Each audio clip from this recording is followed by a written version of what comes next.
What's up, sons? It's Blind Rod with Son of a Tech once again, and today we're going to be taking a look at something I'm very excited about. It's the Netgear Orbi, and it's Netgear's entry into mesh networking. But there's a gotcha there. It's not actually mesh networking like something like Google Wi-Fi or the Eero is. We'll get a little bit more into that right after this intro.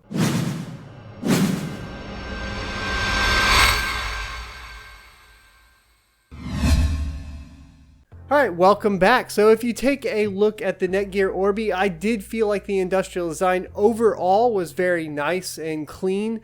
The aesthetic does fit nicely with any sort of Apple products you might have laying around your home as well. And it doesn't really stand out too much, other than the fact that it is by far the largest Wi-Fi solution or in-home Wi-Fi solution, coming in at like 8 to 9 inches tall and 6 to 7 inches wide. It's going to be visible. It's not going to be hideable like some of the other options, not near as small as like the Google Wi-Fi for sure, and not as small as like some of the pod solutions as well that plug into outlets.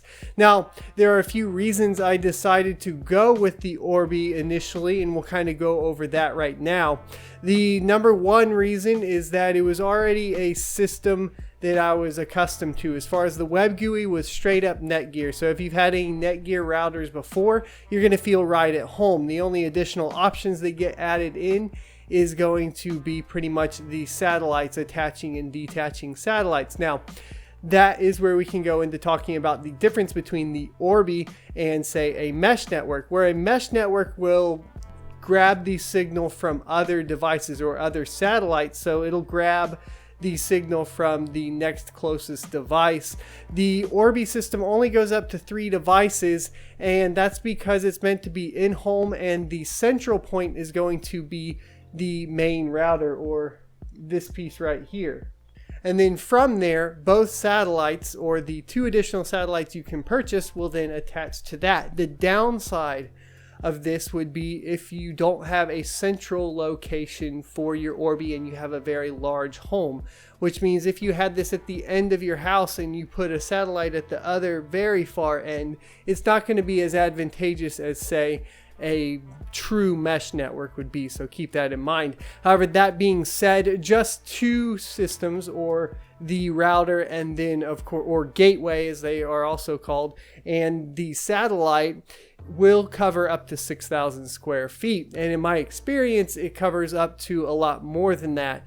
I have my entire home, which is about 2,500 square foot covered, along with the backyard, the front yard, and pretty much all the way down the block. So we are good to go, and we'll get into some of the numbers on that as well.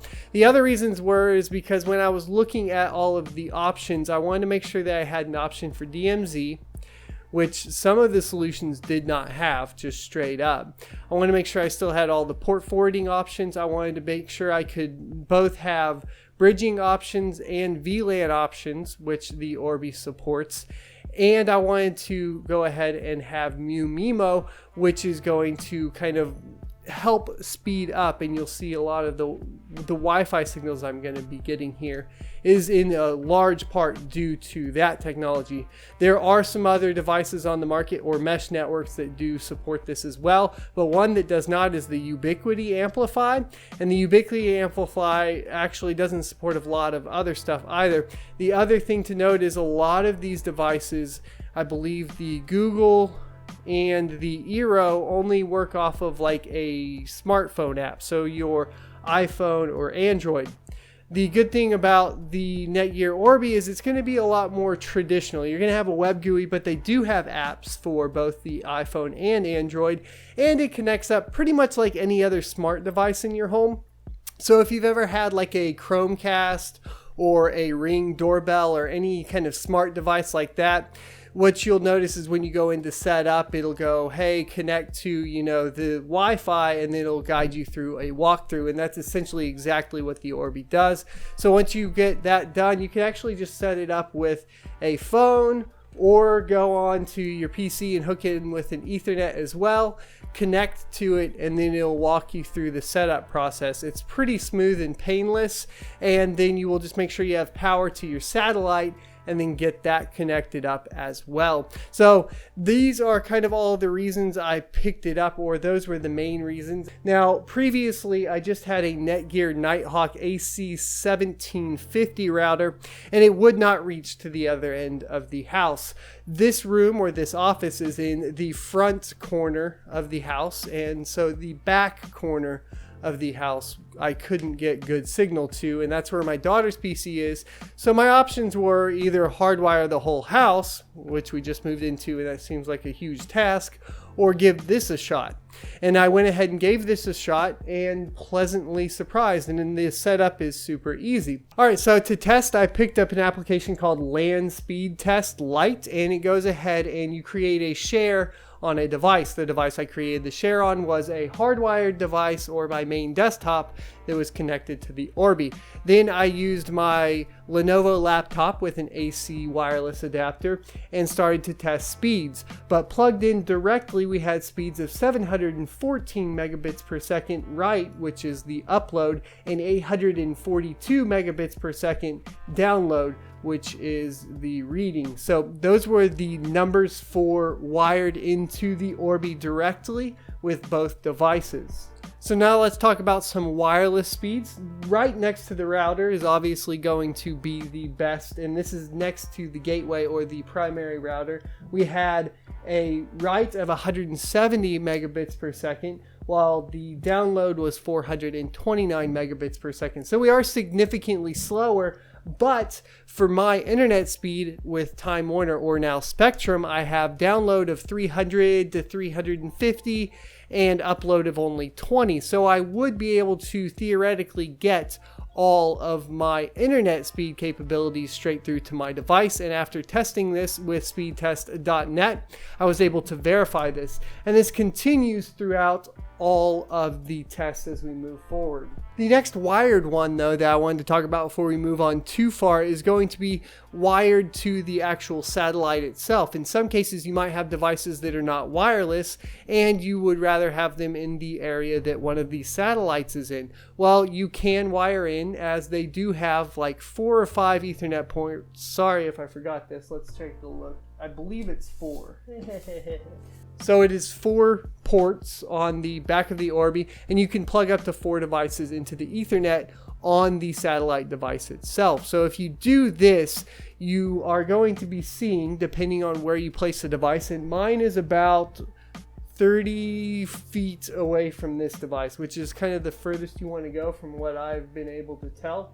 But at that distance, with it wired into the satellite, we actually had an upload of 149 megabits per second and a download of 419 megabits per second. So it is almost the same speed as if you were just sitting right next to the router wirelessly. So wirelessly at 30 feet away from the satellite, we had speeds of 111 on the upload with a download of 331. This is pretty amazing stuff for a wireless distance that far away. What even became more puzzling, though, is wireless in the back corner of my house was somehow better than this, with an upload of 147 and a download of 400. Now, the only thing that I could really tell here is that possibly it was a better straight shot, but it was going through walls. So yeah, I'm not really sure, because this was about 60 feet away.